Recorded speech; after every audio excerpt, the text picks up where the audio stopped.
All right, so just a quick reminder of the 4 sessions. So the first one's about endless possibilities, coming up with ideas.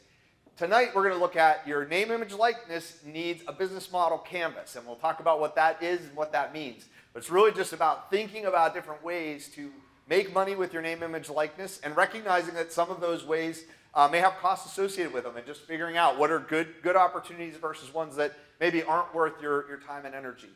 The other thing we're going to do tonight that's pretty exciting is I'm going to call this Tech Night, because we're also going to take a look at kind of the technology that's now available that you can use, and like some of it isn't new, but there's you can think about different ways to leverage all different kinds of social media, non-fungible tokens, and we have a student from the university who has expertise in this and who has really done some pretty interesting things in both areas, both with social media and with non-fungible tokens, NFTs, and so we'll take a look at some examples there as well. All right, so I want to give a little update.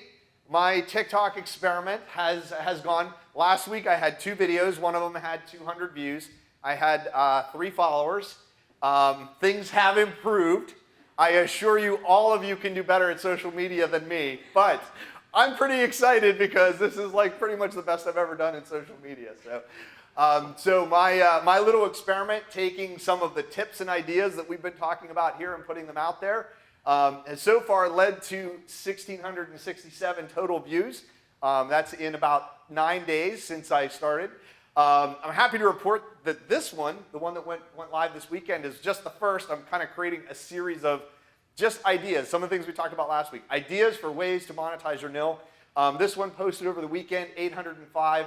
As of about 2 o'clock this afternoon, over 920 as of a couple minutes ago. So we'll see how it goes. But if I can do it, imagine what an athlete could do. So, all right. So all I've really been doing with these is just kind of hitting record and just putting a little idea out there, and just seeing what kind of response it will get. I've been testing hashtags. Now, one thing that's kind of interesting here, all of these had the same hashtag until this one added one word: side hustle.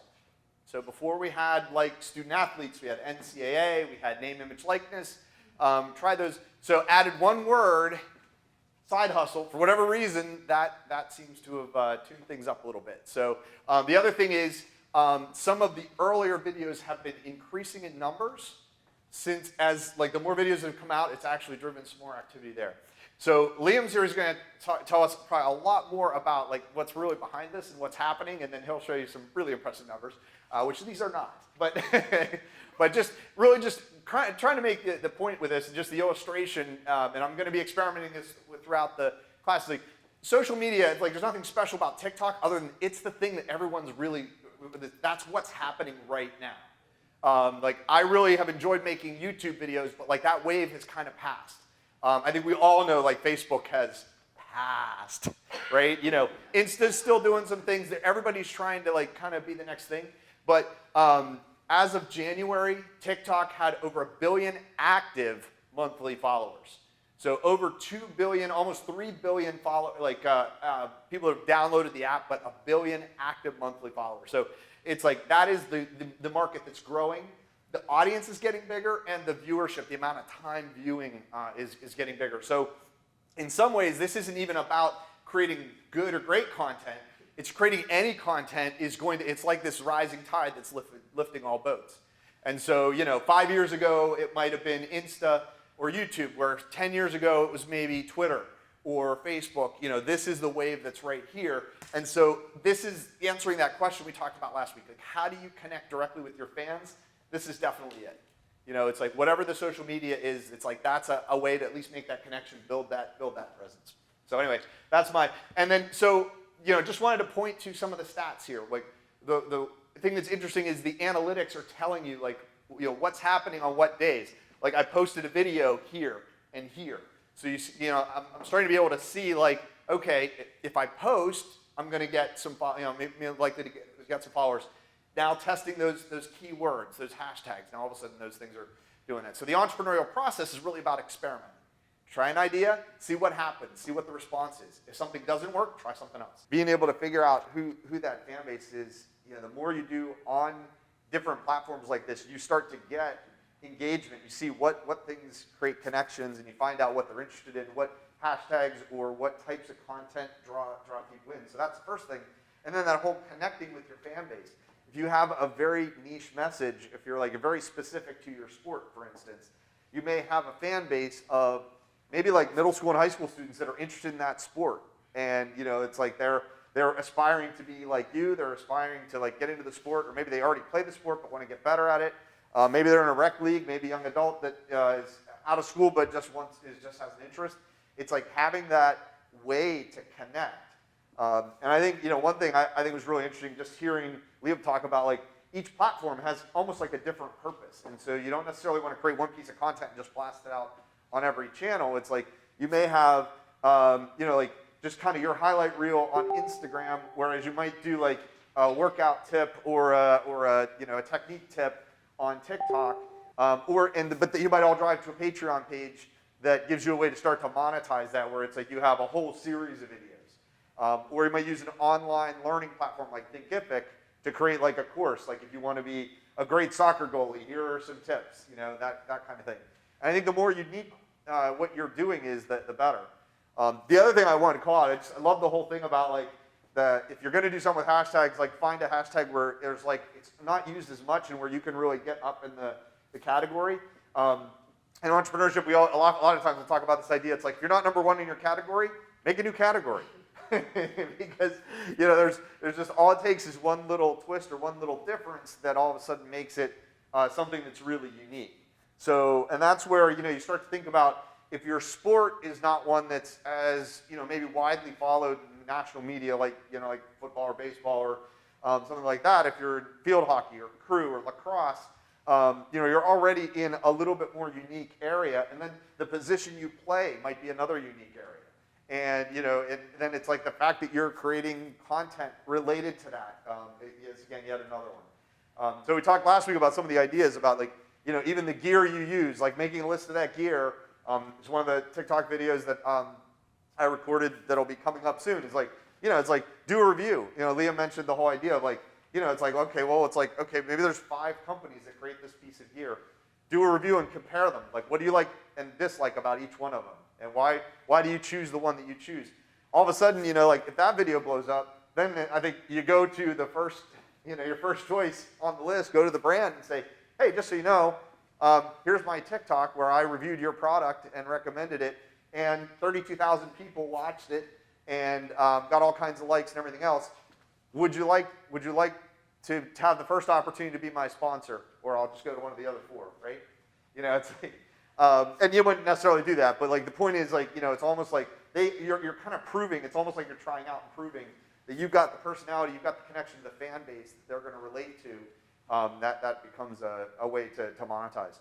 I think the other connection is just the whole idea of like getting commissions. It's like whether you're an artist, an athlete, or whatever professional field you're in. There's ultimately, if there's someone that values what you're able to do in terms of like promoting their brand or advancing their strategy, that's going to be someone who might hire you. And so that kind of being ready to say, I have this presence, I have this group of people, I can, promote your brand. If you want to sponsor me, you can get access to this group. And you kind of connect what you do, especially if you can connect to more than just like, okay, I use this equipment, but it's like, I'm all about high performance, I'm all about hard work, I'm all about grit, and that's why, it's like there's almost like a metaphorical connection, not just like the hey, this is a good piece of technology. It's also like I represent something that this brand also represents, and that's why it's a good lineup. And we talked in the first week about just making sure that you're not just looking for any sponsor. You want a sponsor that kind of is like symbolically aligned with who you are and what your brand is.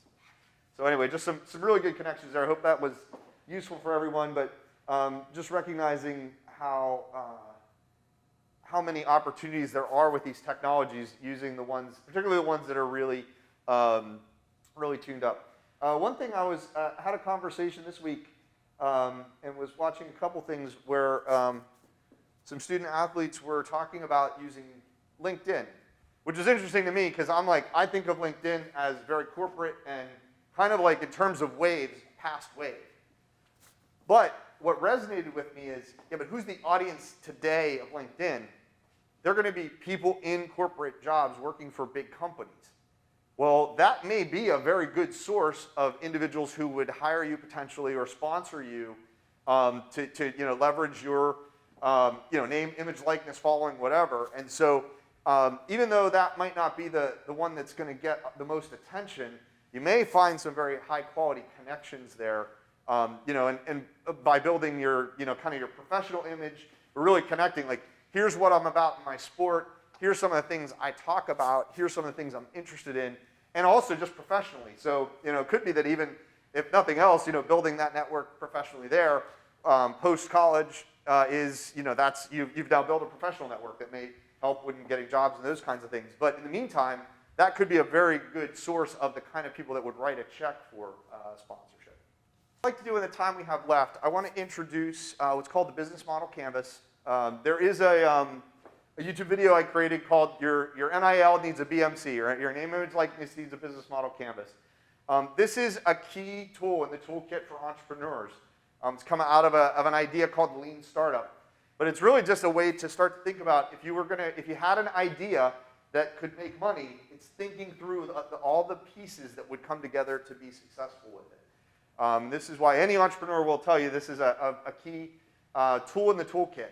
And as an athlete, you can do the same thing with your name, image, likeness. So I'm going to use TikTok, since we're talking about that this evening. I'm going to show the business model for TikTok, and then we'll go through an example with an NIL. But remember, the first thing we said is, who are your fans? So let's call them a customer segment, right? Your fans are just someone who's going to be interested in what you do, what your content is. So that could be, and we've talked about it, could be young athletes that aspire to get to a place where you are. It could be other athletes in your field. It could be those that are just fans of your sport, right? So those all could be different customer segments. I would throw into the mix, when we talk about parents of like middle schoolers and high schoolers that play your sport that are interested, their parents are probably a stakeholder. And probably have a really different set of priorities, but could be very interested in what you bring to the table in terms of maybe training or inspiration or what you represent. So that customer segment is just figuring out who are these customers. In the middle here, you have this thing called value proposition. It's like, how do you bring value? Like, why do people really, why is there an interest in what you do? So that could be like, why do they spend the time watching your TikTok videos? If it's, if you are you're a soccer player and you're kind of doing a tips and techniques every day, as like an everyday, you may have students that are following you because they want to learn the techniques. But their parents might follow you if you're also talking about, well, here's how you get scholarships, or here's how you go through the recruiting process as to become an athlete, a collegiate athlete, those kinds of things. And so you might have the same channel, but you may be catering to both. But it's like each one of them wants something different. The student's thinking, I want to be great at my sport. The parent may be saying, I want to help my student to achieve their most and also be able to support their education as well. So then you kind of get into revenue streams. It's like, how do you make money? And so, we talked last week about different ways you might do that. Some might be if you get a YouTube channel or a TikTok or one of these channels that actually has a monetization model. That could be a way to gain revenue. But it's more likely you would get money like creating maybe a sports camp with your name on it, or doing endorsements for local businesses, people that that have a business that want to promote themselves and use that as a way to do it. Here's an idea I had this week. Not sure, it just occurred to me. When I think about people that I see in local businesses looking for ways to draw a crowd, I think about insurance agencies, and I think about, we'll call them like wealth managers in all their different forms. I often will see someone in one of those types of roles. They'll set up a table at an event, or they'll sponsor an ad in a program for a sports program or something like that. Partnering up with someone like that to say, I will do a free sports clinic. Maybe it's a 2-hour sports clinic for kids between the ages of this and this in this sport, and the parents are going to come and watch, and so that gives the company or that local company the opportunity to network with people in their community who might already be clients, or they might want to have as clients. And so that's just an idea I thought of this week that might be, if you really want to get out there and hustle and find businesses in particularly an area where maybe you grew up or where you have connections already, there could be a lot of opportunities there. But ultimately, it's like figuring out where are those revenue streams coming from? Where are those sponsorships? If it's meet and greet events, whatever they are. So some of the other things you have to think about is, what kind of relationship do you have with people? So that's going to be, you're creating content, they're viewing it, but maybe you're also interacting through direct messages, those kinds of things. Channels can be all the different kinds of social media channels we talked about. But over here we have like activities. What are the things you have to do to make those connections and to get tied in with the people that are going to kind of fuel the model? And so that means like what kind of resources you need to have. The great thing about social media is usually if you have an iPhone, you have a lot of what you need, or most of what you need to be able to create content. And then key partners, or who do you need to partner with to do this? So, one thing I was thinking is Liam was talking about, like some of the images and some of the artwork you could create for yourself. You might want to partner with someone who's really good at creating that type of content. Artists, being on the university campus, you probably have people or people that you could get to know pretty easily that might want to partner up where they're kind of creating some art to kind of expand their expression and, kind of learn more, to kind of apply what they do in a different way. And then at the same time, you're out there kind of promoting your name, image, likeness, and you can kind of both rise together. Tim Tebow and the influencer app that the university has that you can use. I just noticed Tim Tebow's just launched a platform that helps athletes get connected with artists and people that can create these kind of images. So there's another way you can leverage this app and this asset that the university's provided to be able to like create the kinds of things that drive some of this forward. So, but those are examples of key partners. The app has a whole lot of others that you could consider as well. Then the cost structure gets into like, well, what is it going to cost to create something? I thought Liam made an interesting comment about, hey, you might spend 3 hours developing this thing that you're really excited about, and 2 people watch it, and you're kind of disappointed. But sometimes it's like it could be money, it could be time. It's you almost have to think about what's it going to cost to create this. Because if you have like a $50 opportunity with your NIL and it takes you a full day to take advantage of it, that's not really a great thing. But if you can show up and do a 1-hour meet and greet, or maybe like create an NFT that's got some things tied to it that you're able to generate revenue, and a lot of revenue in a relatively short period of time with very little investment, that can be a good way to do it. So it's almost a good way to check. It's almost like, well, how much money can I make, and what's it going to cost me to get there? Thinking about not just money, but time and effort and all those kinds of things, because you got a lot of other things going on as well. When it comes down to creating a business model for your N.I.L, what you're really doing is you're kind of looking for who are the fans and what value can I bring to them? How am I going to monetize that? And what are the kind of costs and operations to be able to achieve that? And ultimately, what are the key activities? So what's it going to take? And so that could be like really thinking about like, what are the platforms you're going to use? If it's going to be TikTok and Instagram or Patreon or Thinkific or whatever the platforms are, like kind of building a plan, but not looking at it like you have to do it all in a day. Like think through what are going to be the activities that are going to get the most payback, and how can it's almost like little experiments to kind of test. So if the thinking is, I think middle school and high school athletes in my sport, maybe those that want to do crew, and that's not something that not every school has the ability to do that, but if you have students that are interested in that, how are you going to reach them and how are you going to get them engaged? And it's almost like every post can be a little experiment to see, am I getting more followers? Am I getting more views? Am I getting more time? Is it building my audience? It's interesting, Leo made the comment about, you become an influencer when, not just when people look at what you're doing, but whenever they respond to what you suggest or ask, right? Because then the influence is going more than just being a presence, you're actually having the ability to kind of influence an outcome.